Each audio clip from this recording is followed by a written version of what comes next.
सवे पुंसां परो धर्म यदो भक्तिरदोक्षजे अहेतुक्या प्रतिरता ययात्मा संप्रसीदति। कहे कि सवे पुंसां परो धर्म यदो भक्तिरदोक्षजे। ऋषियों, संसार में सबसे बड़ा यदि कोई धर्म है तो वह धर्म है कि भगवान के चरणों में हमारी भक्ति किस प्रकार हो। यह सबसे बड़ा धर्म है। मन हमारा गोविंद के चरणों में कैसे लगेगा,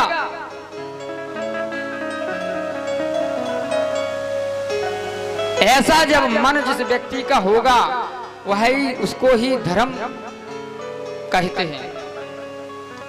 धर्मासु निष्ठितां पुंसां, कैसा? ये तो अहेतुक। क्या? अच्छा, धर्म भी कैसा हो? अहेतुक, उसमें कोई कामना नहीं होना चाहिए।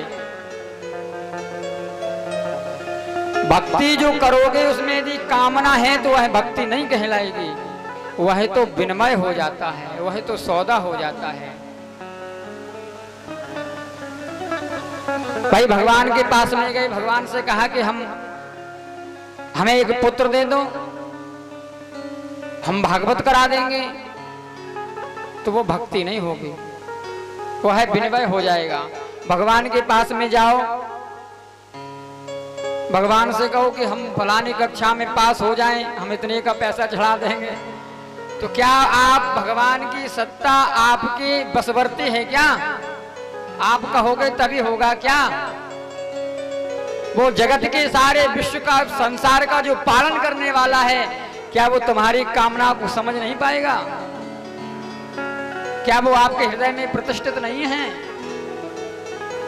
भगवान के दरबार में जाकर के भक्ति करिए तो अहेतु की कोई कामना नहीं। अहेतु क्या? प्रतिहता।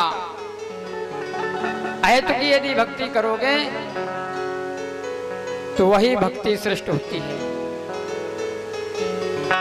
एक सेठ जी थे, मंदिर गए, और सेठ जी मंदिर गए तो रास्ते में सेठ जी ने अमरूद खरीद लिए मैया, और अमरूद को लेकर के जैसे ही वहां पहुंचे भगवान के मंदिर में, भगवान को प्रणाम किया और भगवान को फल चढ़ाने को हुए तो मन विचार करने लगे कि यह देखा जाए कि अमरूद कौन सा चढ़ाना चाहिए, इसमें सबसे खराब कौन सा है। सारे अमरूद नीचे डाल लिए और उसमें से एक गिलगिला हो वो अमरूद था लिया, उसको देखा, दबा के बोले घर तक जाएगा, ये खराब हो जाएगा, भगवान पे चढ़ा देते हैं। और उस अमरूद को लेकर के भगवान पे चढ़ा दिया और कहा, प्रभु हम आपको फल चढ़ा रहे हैं, हमको पुत्र चाहिए। गिलगिला और जो गीला अमरूद चढ़ाने के बाद में भगवान से पुत्र की याचना कर रहे हैं, कह रहे हैं हम फल चढ़ा रहे हैं, पुत्र चाहिए, और प्रणाम किया आ गए। और भगवान की हेतु की कृपा भी देखिए, संयोग बस उनके यहाँ पुत्र भी हो गया। और जैसे ही पुत्र हुआ तो पहले दाई काम किया करती थी, घर में दाई वगैरह होती थी ना, और जैसे पुत्र को उठा करके गोद में लिया, बड़ा सुंदर सलोना पुत्र, जैसे हाथ देखा ठीक तो है, और सिर पर जैसे हाथ रखा तो हाथ नीचे को ऐसे ऐसे होने लगा, उसका सिर भी पिलपिला निकलने ऐसे ऐसे होना। दौड़ करके मंदिर गई, महाराज त्राहे नाम त्राहे महाराज, हमारे पुत्र पुजारी महाराज ने कहा जैसा तुमने वो फल चढ़ाया था ना पिलपिला, भगवान ने भी पुत्र भी दे दिया आपको, तो अहेतु क्या प्रतिता ये आत्मा संप्रसीदति। इसका भाव है कि भगवान की सेवा, पूजा, अर्चना जितनी भी करो तन्मय होकर करो, प्रेम से करो, दिखावटी बना भले मत करो। प्रेम होना चाहिए, झलक होनी चाहिए कि हमारे भगवान हैं और हम उनके हैं, तो वह भक्ति है। और यदि आप जाकर के अपना वहां ऐश्वर्य दिखाओ, तो उसके प्रभाव के सामने आपका प्रभाव तनिक भी नहीं है।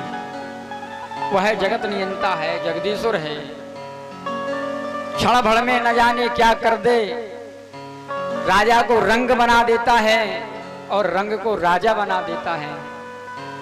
तो कह रहे हैं कि भक्ति अहेतु की होना चाहिए, इसमें कामना नहीं होना चाहिए। और जब भक्ति अहेतु की होगी तो आपके मन में जो जिज्ञासा, जो कामना जागृत होंगी, उसे गोविंद स्वतः ही पूर्ण कर देगा। संसार में जितने भी भक्त हुए हैं, संसार के संकटों से ग्रसित जरूर रहे होंगे, मगर आज तक भगवान की कृपा से दुखी एक भी नहीं रहा। भाई संसार के कष्टों को वहन करने की सामर्थ्य वह प्रदान करता है। कष्ट संतों के और भक्तों के मार्ग में भी आते हैं। भाई जो भक्त होते हैं भगवान के, उनको भी कष्ट आते हैं, मगर उन भक्तों को भगवान कष्ट वहन करने की शक्ति प्रदान कर देता है। जैसे हम लोग कहीं जाते हैं और रास्ते में जब किसी वाहन पर बैठ करके जाते हैं, मानो ट्रैक्टर में बैठ करके जा रहे हैं, रास्ते में जितने ब्रेकर मिलेंगे उनसे हम और आपको झटका लगेगा कि नहीं लगेगा? बैठे कहाँ हैं? ट्रैक्टर में बैठे हैं ना। और उसी प्रकार से आप कोई अच्छी गाड़ी में बैठ करके जाएंगे, फॉर्च्यूनर, मर्सिडीज जैसी गाड़ियों में बैठ करके जाएंगे, तो झटका तभी लगते हैं, मगर उन झटकों का एहसास नहीं होता है क्या? तो बस उसी प्रकार से भगवान का सहारा लेकर के जो अपना जीवन चलाता है, उन्हें संसार रूपी झटके नहीं लगते, और जिन्हें झटके लगते हैं तो उन्हें झटके सहन करने की शक्ति प्रदान भी वह कर देता है। एक बार बोलिए राधे। यह भगवान का वैभव है। तो बदन्ति तत्त्वात् विदस्ति तत्त्वम् यद ज्ञानम यद मदवहम ब्रह्मेति परमात्मेति भगवानिति शब्दते। जो ब्रह्मा जी के भी मानो ग्रंथि को खोलने में सामर्थ्य है, उस भगवान को प्रणाम करते हुए सौनक जी ने पुनः प्रश्न किया, काशीमणि युगे प्रवर्तेयम् स्थाने वा केन हेतुना कथां भागवते पुण्यां यदाहं वाञ्छाता। ऋषियों ने पुनः पूछा सूत जी महाराज से कि भागवत महापुराण की रचना किसने की और किस युग में की और कहाँ की, आप हमें बताएं।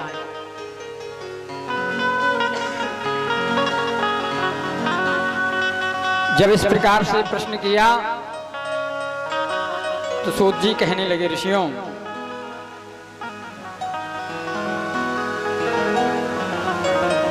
एवं प्रतश्यदा भूतानां श्रेयसी तदुजाम्बर व्यासशं क्षमातृष्टं गम्यते सरस्वती तटे। बोले द्वापर युग के अंत में पराशर नंदन व्यास जी हुए और व्यास जी ने सने सने 4 वेदों की रचना की। एक वेद के 4 विभाग किए, उसमें फिर 6 शास्त्रों की रचना की और 17 पुराण क्रम से लिख दिए। मगर मन उनका भी परिपूर्णित नहीं हुआ है।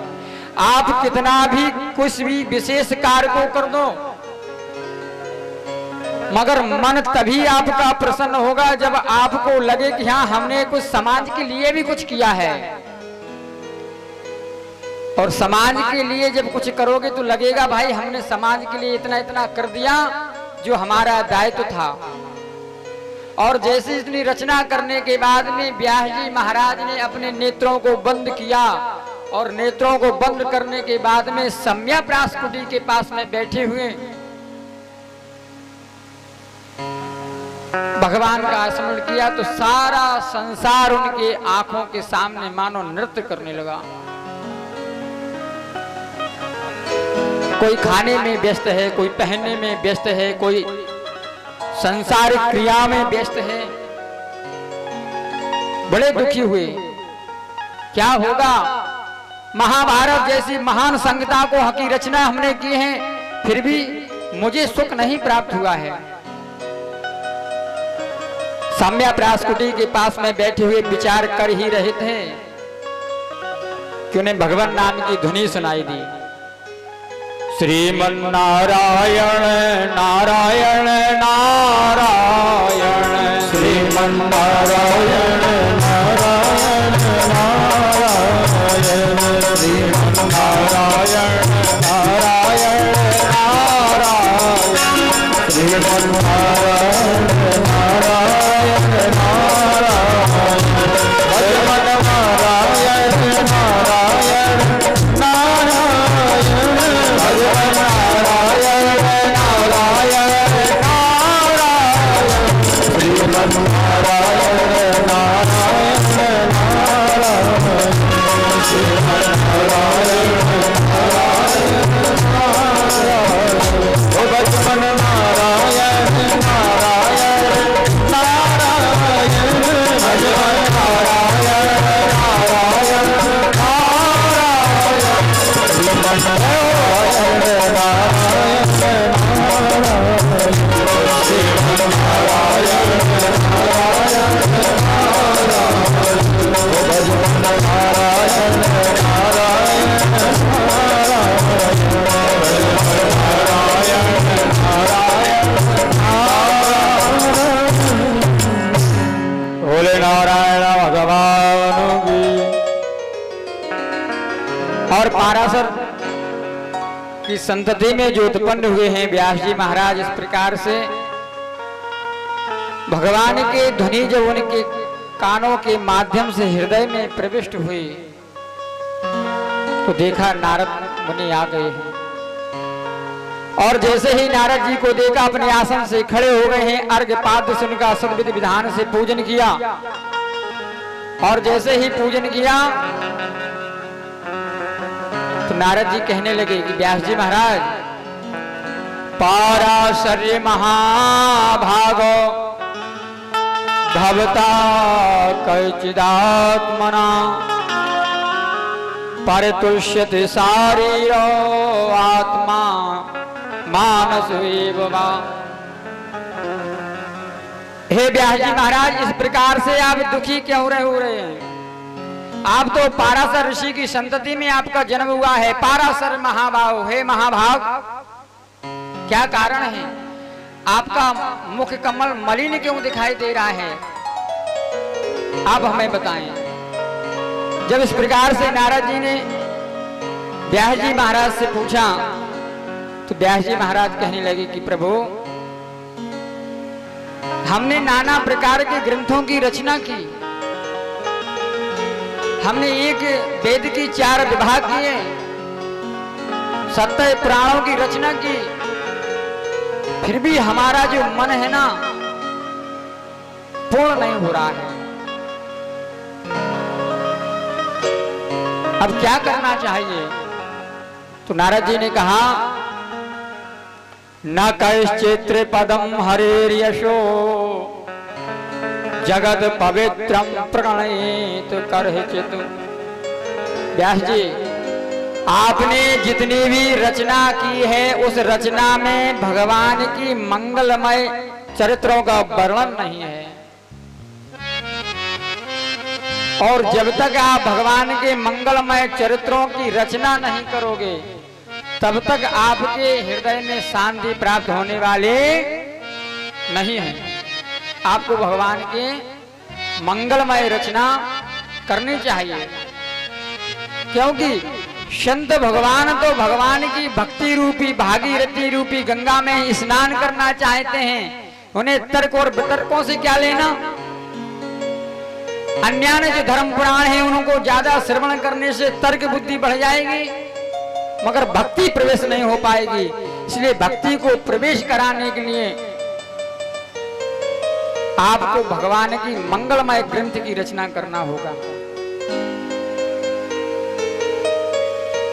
जब इस प्रकार से कहा तो ब्याह जी महाराज कहने लगी, अब किस प्रकार से हम कर पाएंगे, शरीर हमारा जर्जर हो गया है। तो नारद जी कहने लगे, नैष्कर्म अप्यच्युत भाव वर्जितम न शोभते ज्ञान मलम निरंजनम। ज्ञानवान व्यक्ति यदि भक्ति से विहीन है तो है भी शोभायमान नहीं होता। ज्ञानवान व्यक्ति यदि भगवान की भक्ति से विमुख है तो है संसार में शोभायमान नहीं है। ज्ञान भी हो कोई बुरी बात नहीं है, नारद जी कह रहे हैं, मगर ज्ञान के साथ साथ में भक्ति भी होना जरूरी है, क्योंकि भगवान ज्ञान से नहीं रिझते, भगवान ऐश्वर्य से नहीं रिझते। भक्ति सूत्रोपलब्धा, भगवान भक्ति के सूत्र में ही बने रहते हैं। इसलिए आपको भक्ति रूपी ग्रंथ की रचना करना चाहिए। व्यास जी ने कहा कि हम रचना कैसे कर पाएंगे, ये हमारे द्वारा नहीं हो पाएगा। तो नारद जी ने कहा कि हम आपको अपनी कथा बताते हैं। हम भी पूर्व जन्म में दासी के पुत्र थे। हमारी बाल अवस्था में हमारे पिताजी हमें छोड़ करके चले गए थे। हमारी माता ने हमारा भरण पोषण किया और एक बार हमारे यहाँ संतों का आगमन हुआ और चतुर्मास जब संतों ने उस कुटिया में बिताए तो हमें उस सेवा में नियुक्त कर दिया गया। हम रोज संतों की पूजा करते, उनकी गुहारी करते, उनका आशीर्वाद ग्रहण करते। और जब संत भगवान जाने को हुए तो मैंने उनके पैर पकड़ करके ये याचना की, भगवान आप अपने साथ में मुझको भी लेकर के चलो। तो नारद जी अपनी आत्मकथा बताते हुए कह रहे हैं कि इधर मैं कह रहा हूं संतों से कि मुझे लेकर के चलो, और जब यह बात हमारी माता को ज्ञात हुई तो दौड़ करके आई, संतों की श्री चरणों में अपने सिर को रख दिया और कहा, भगवान हमारे एक ही पुत्र है, वह हमारे बुढ़ापे का सहारा है, आप इसको लेकर के न जाना। तो हमारे बारे में इस प्रकार से जब हमारी माता ने कहा तो संत भगवान ने हमें अपने पास में बुलाया और कहा कि बेटा आपको घर में ही भजन करने का हम तरीका बता देते हैं, भजन घर में भी हो जाएगा। घर में वन में नगर में रहे कहो यह देव, सीतापति रघुनाथ सो और लगो चाहिए। प्रेम होना चाहिए भगवान से, कहीं भी रहो कैसे भी रहो। उन्होंने कहा कि बेटा मातृ देवो भव, पितृ देवो भव, आचार्य देवो भव। इनको देवता मान करके आप घर में ही भगवान का भजन करिए, और जब माता से निवृत्त हो जाओ तब आप हमारे लिए हमारी ओर चले आना, और हम आपके मंत्र दिए देते हैं।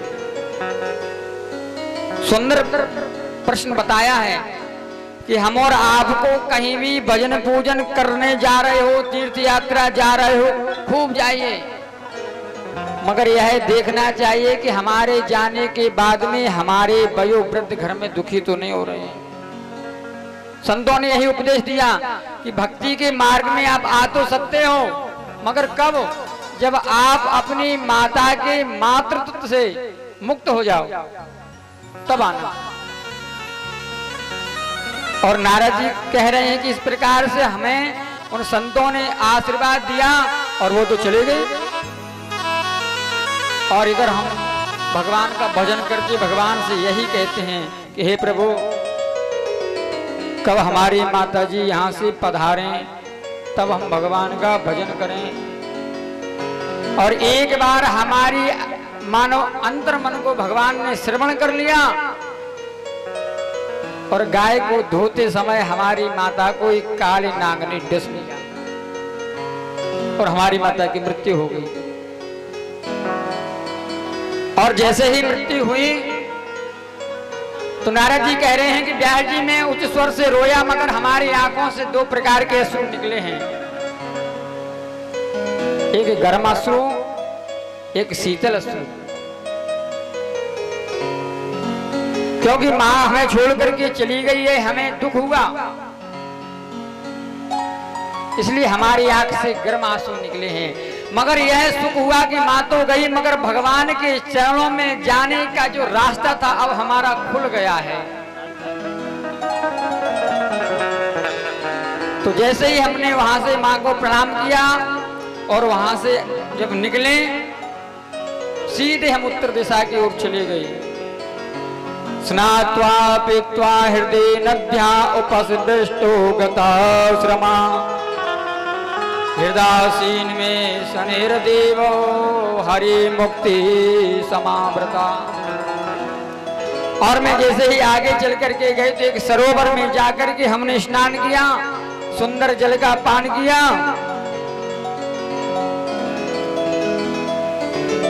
और भगवान का ध्यान करने के लिए जैसे ही बट वृक्ष के नीचे हम बैठे हैं और भगवान की वह झांकी हमारे हृदय में प्रकट हो गई। वृंदावन बिहारी लाल की। और जैसे ही वह भगवान की दिव्य झांकी हमारे हृदय में प्रकट हुई है, वह मैं तो मनो हमारा मन ताता थैया करके नाचने लगा, ऐसा अलौकिक भाव हमें लगा। मगर कुछ ही क्षणों में वह हमारी जो दिव्यता का हम जो दर्शन कर रहे थे वह समाप्त हो गई, अंतर ध्यान हो गई भगवान। तो हमारे हृदय में और भगवान से मिलने की इच्छा प्रबल होने लगी। मैं रोने लगा, बिलखने लगा, यह जो मूर्ति का मैंने जो दर्शन किया था वो कहाँ है? तो तुरंत आकाशवाणी हुई, अविपक्व कसाया दुर्दशो हमको गिनाम। आकाशवाणी हुई, अरे पुत्र, अभी आपको हमारे दर्शन करने के लिए काफी समय लगेगा, अभी आप परिपक्व नहीं हुए हैं। और हम और आप दो अगरबत्ती लगा करके भगवान से मिलना चाहते हैं। कह रहे हैं अभी आप परिपक्व नहीं हैं, आप जब परिपक्व हो जाओगे तब जरूर हम आपको दर्शन देंगे। और ऐसे कह करके वह आकाशवाणी बंद हो गई। और नारद जी कह रहे हैं कि व्यास जी महाराज, अब हमारे मन में बड़ी वेदना होने लगी, आंखों से अश्रुपात होने लगा, कहाँ जाऊं, कैसे रहूं, और भगवान के अलावा और कुछ दिखाई नहीं दे रहा है, मात्र गोविंद ही गोविंद दिखाई दे रहा है। प्रेज्यमाने मयीं ताम शुद्धां तर्व समाद्रतो। और जैसे हमने भगवान का ध्यान लगाया तो भगवान की माया से मानो प्रलयकालीन समुद्र अपने वेग को तोड़ता हुआ चला आ रहा है।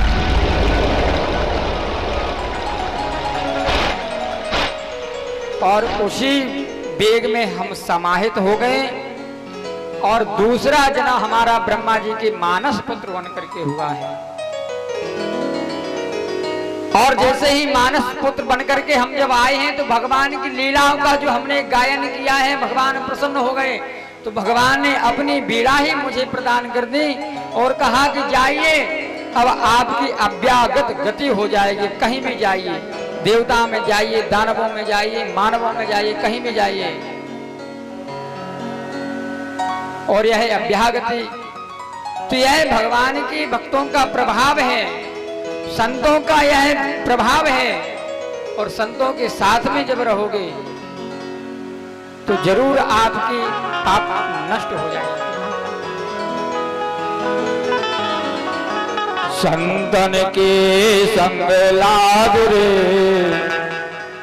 हो तेरी अच्छी बनेगी, संतन के संग लाग रे तेरी अच्छी बनेगी, संतन के संग लाग रे हो तेरे अच्छी बनेगी, अच्छी बनेगी तेरी बिगड़ी बनेगी, अच्छी बनेगी तेरी बिगड़ी बनेगी, अच्छी बनेगी तेरी बिगड़ी बनेगी, अच्छी बनेगी तेरी बिगड़ी बनेगी। तेरो मर जाओ रे तेरी अच्छी बनेगी, संत के संग लाग रे हो तेरे अच्छे बनेगी।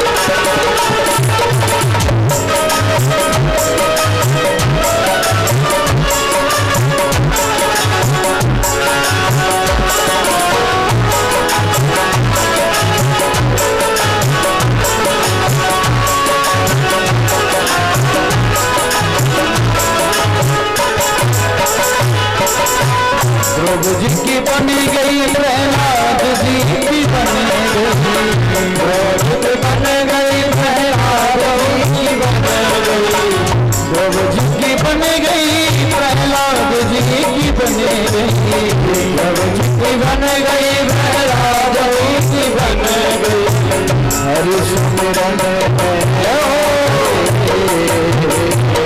हरि सुमिरन प्रहलाद तेरी अच्छी बनेगी, संतन के संग लाग रे तेरी अच्छी बनेगी, अच्छी बनेगी तेरी बिगड़ी बनेगी, अच्छी बनेगी तेरी बिगड़ी बनेगी, अच्छी बनेगी तेरी किस्मत जगेगी, अच्छी बनेगी तेरी किस्मत जगेगी। तेरो मंगल भाग रे अच्छी बनेगी, संतन के संग लाग रे तेरी अच्छी बनेगी।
तेरी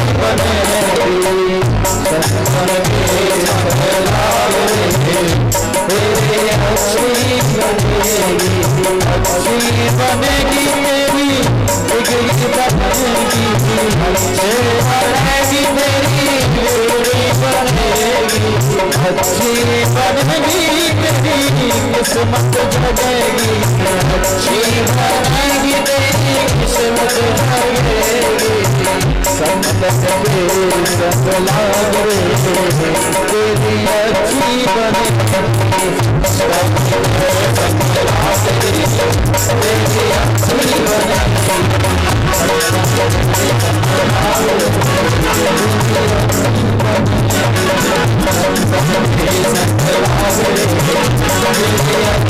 बनेगी।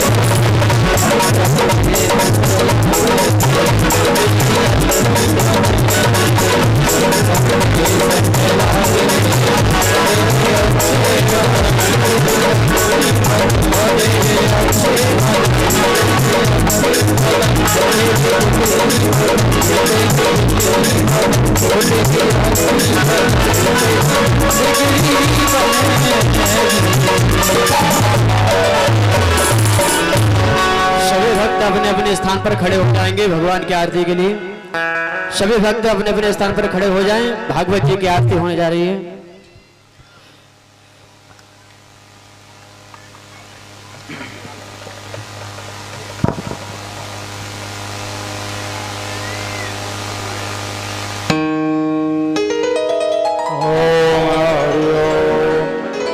चंद्रमा मनसो जात चक्षो सूर्यो अजायत श्रोत्राशोभागमेरजायत।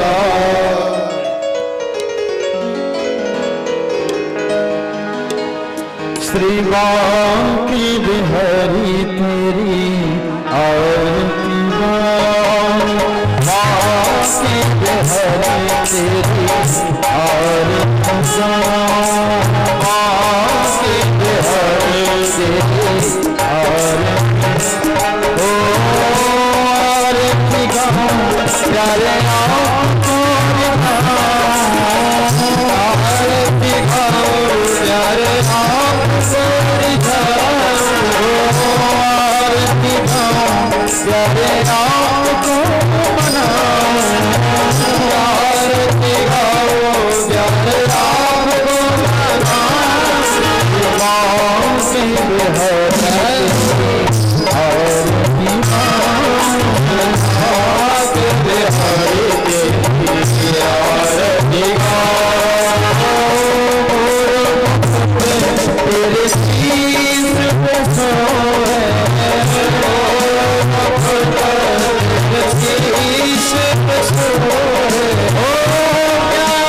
Hare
शान्तिरन्तरिक्षाभिवन्दनं द्योः शान्तिरन्तरिक्षगुं शान्तिः पृथिवी शान्तिरापः शान्तिरोखदयः शान्तिः वनस्पतयः शान्तिर्विश्वे देवाः शान्तिर्ब्रह्म शान्तिः सर्वगुं शान्तिः शान्तिरेव शान्तिः श्यामा शान्तिरेधे हस्ते अक्षतपुष्पादि गृहीत्वा पुष्पाञ्जलिं हरिः ॐ